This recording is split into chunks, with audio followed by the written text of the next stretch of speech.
Hey, who let you on here, you little scamp? As cute as you are, I'm gonna have to ask you to step aside for a while. I've got some unfinished business to take care of. Putting the world to rights, that sort of thing. You might wanna cover your little puppy ears. I have been known to say the odd swear word or two. Bye for now, scamp. Now, where was I? Oh yeah.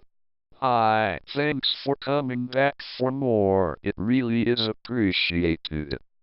See, I can be polite when I want to be. I'm not just some foul-mouthed deviant, and there shouldn't be so much swearing in this third and final part. Yeah, fuck that. You're probably sensing a little anger here, a little aggression in my voice, and yeah, I could probably benefit from a little anger management, but I'm a pussy cat compared to my co-writer. He's a strapping six-footer, ex-rugby player and all that. But when he was about 5 years old, he had these metal calipers attached to his legs 'cause they were different lengths. It was like a kind of modern-day rack, stretching him a few millimeters a day. Well, as you know, kids will be kids, the little fuckers, and like any self-respecting child, the kids in his neighborhood didn't pass up this God-given opportunity to take the piss out of someone for being different. The thing was, he had a novel way of dealing with kids who'd tease him. Some might call it radical even. He'd break their fucking legs.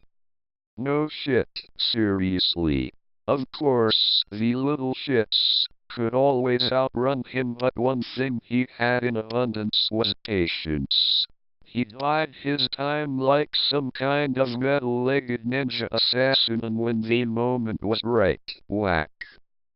Tibias cracking right, left, and center. And this was a 5-year-old. Apparently he was voted most likely to head an Eastern crime syndicate when he left school. And he never got any shit from their parents either, not 'cause he played the disabled little boy card, but 'cause his dad was an even bigger psycho than he was. You'd have parents knocking on his door complaining to his dad about what he'd done, and his dad's response was to offer them a broken nose to match their kid's leg. Did the trick every time. And here's the best bit. He's a nursery nurse now looking after preschool kids. Poor fucking kids. I say poor kids. On reflection, it's probably just the job for him.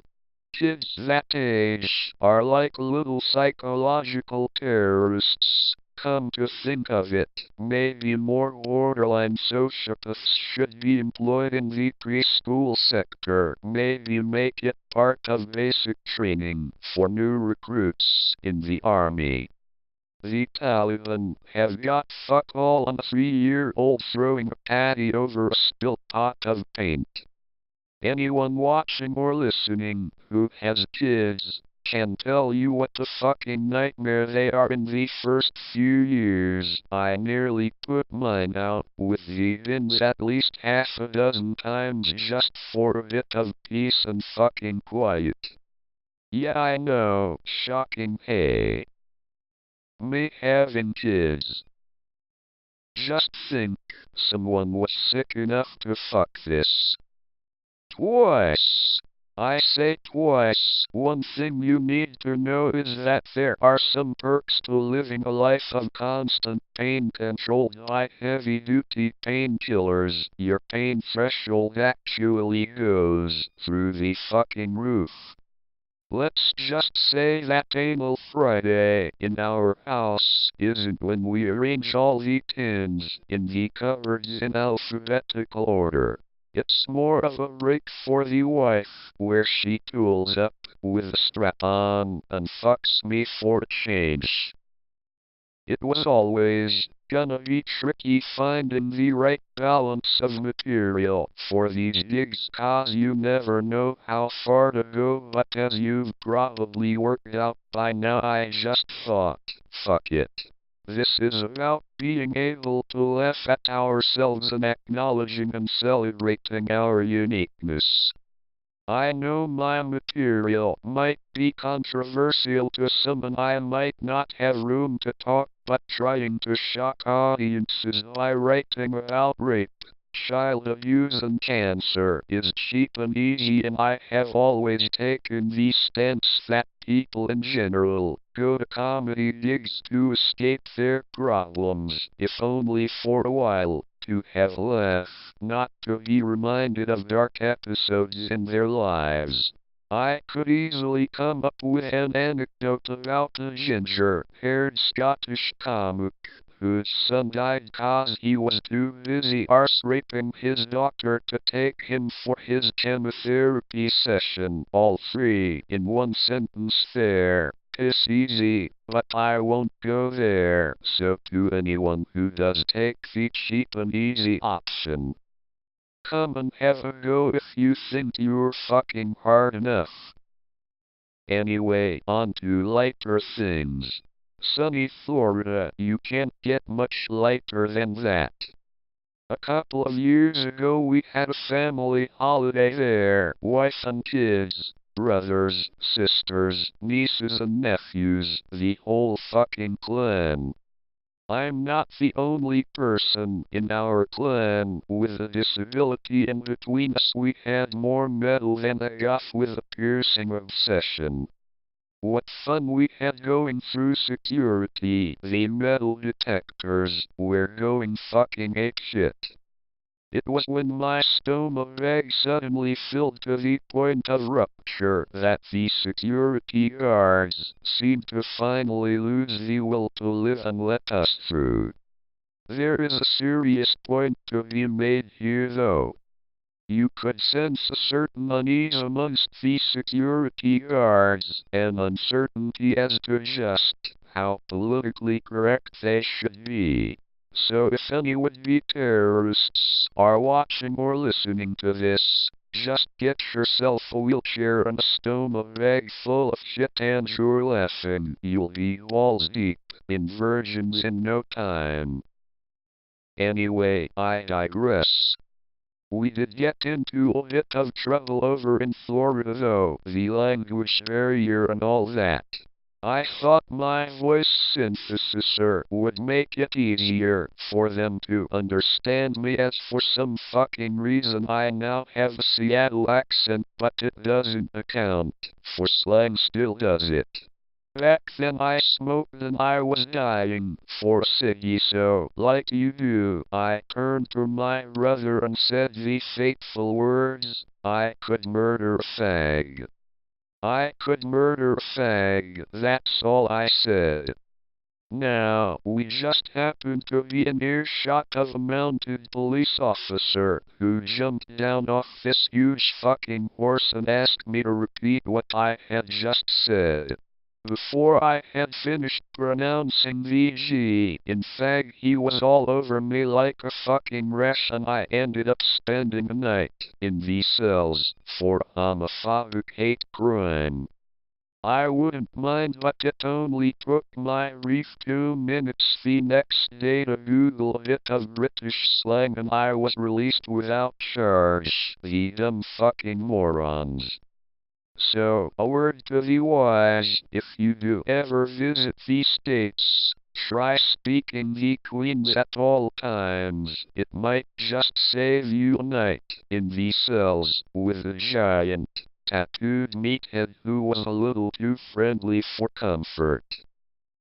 That's one thing with the Americans, they think we all speak like David Cameron or Piers Morgan, and if you speak with a regional accent they think you've got a speech impediment or something.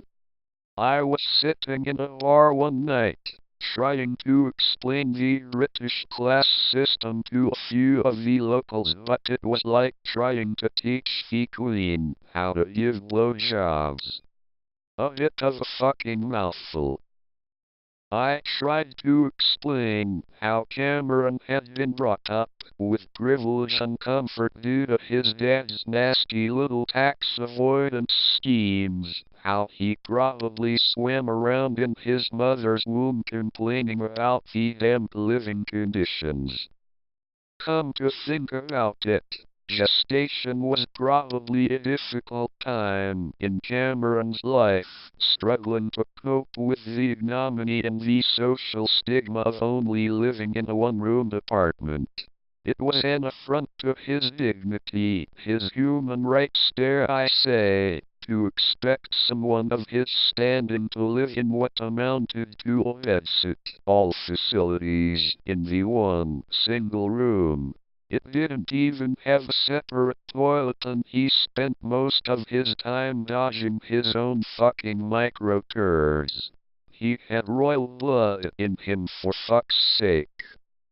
Damp, smelly bedsits have their place. They are ideal for certain people who enjoy the challenge of brushing their teeth in the same water that they have just pissed in, negotiating the floaters as they rinse and spit.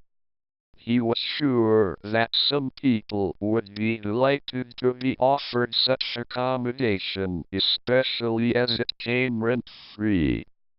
Surely they should be grateful for anything they got, considering they didn't work for it.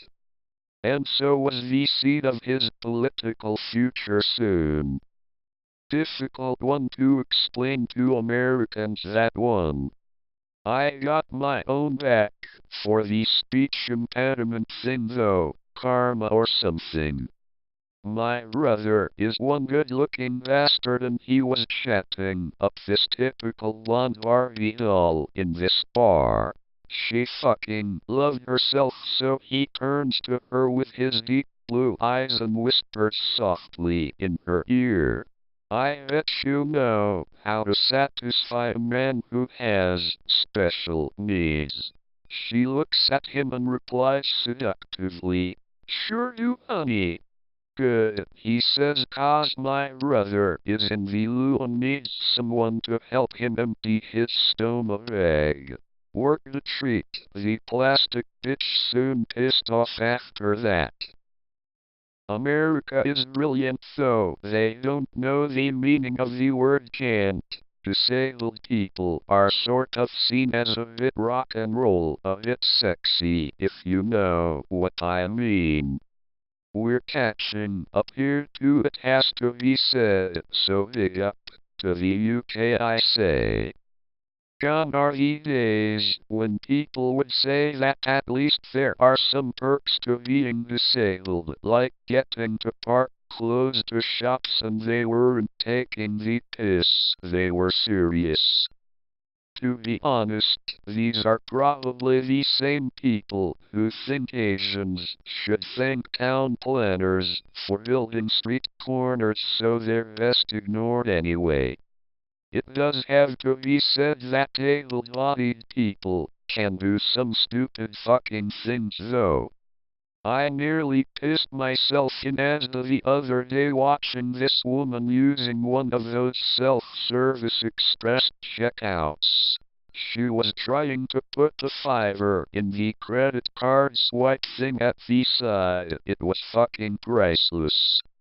I'm like anybody else, those fucking things are supposed to make the checkout experience quicker, but they're a fucking nightmare. My partially sighted mate Tony, with cerebral palsy and a prosthetic leg, could do it faster. And he's got no arms. If I hear the words, "Please wait for assistance," one more time, I think I'll do a dirty protest right in front of the deli. That should dent the sales of shish kebabs. I know the subject of bowel movements and bladder function turn a lot of people's stomachs, but one thing we should all remember is that even the beautiful people shit and piss, and even the most airbrushed starlet bleeds. I know some of you sick bastards probably find the thought sexy, but for us non-deviants it sort of levels the playing field a bit. I guarantee you that Cheryl Cole's period farts smell just as bad as my mom's. Well, you'll be relieved to know that the robot freak in the wheelchair has nearly finished. Just one more pop at that bearded old motherfucker who lives in the clouds and I'm done. God's like an evil fucking quizmaster and here's my thinking. We've managed to fuck up plenty of diseases that choose to fuck us up bad, but there are still plenty that take us out by the thousand every year.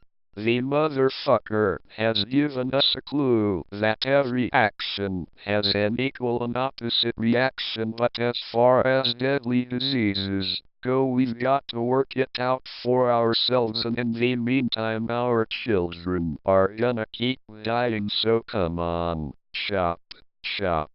He makes the anchor on Deal or No Deal look like Mary fucking Poppins. The idea that God is capable of intelligent design is just bullshit. I reckon the fucker's just got the sixth sense of humor. Heaven is his way of saying sorry for the fuck up he made of this place. We spend billions searching for cures for diseases, cures that are there, but that the fucker hides so we can't find them. He must get some sick fucking kick from watching us search like a life and death fucking treasure hunt. And why the fuck has he stopped doing miracles? They seem to have dried up lately. Why the fuck change water to fucking wine just to stop someone's embarrassment but not save the Jews from the fucking Holocaust? And the fact that the Holocaust wasn't his fault, it was mankind on mankind don't wash, cause it was a member of mankind who was too tight to buy enough fucking wine in the first place. Like I say, we all have our crosses to bear. Well, that's me. Thanks for coming, and please do take a look at my daily vlog. You can be sure of the same consistent standard of filth and enraged ramblings as you have found here. Just goes to show there are still some things in life you can rely on. Good night. If I am ever fortunate enough to perform this routine on stage, here are three choice comebacks for anyone brave enough to heckle a cripple. Comeback 1. One thing you should know is that with this thing I'm pretty much hardwired into the internet and I can hack just about anything. I was in your Google account last night, that fucking video you posted. I thought I was a messy cummer. You got more spunk in his channel than up his arse. Comeback 2. I would come back at you, but I'm preserving my battery life for later when I'm fucking your corpse. Comeback 3. You know I was talking about bestiality earlier. Looks like your mother did more than just fucking consider it. I can't work out which farm animal you look most like. Oh yes, that's it. Your fucking mom.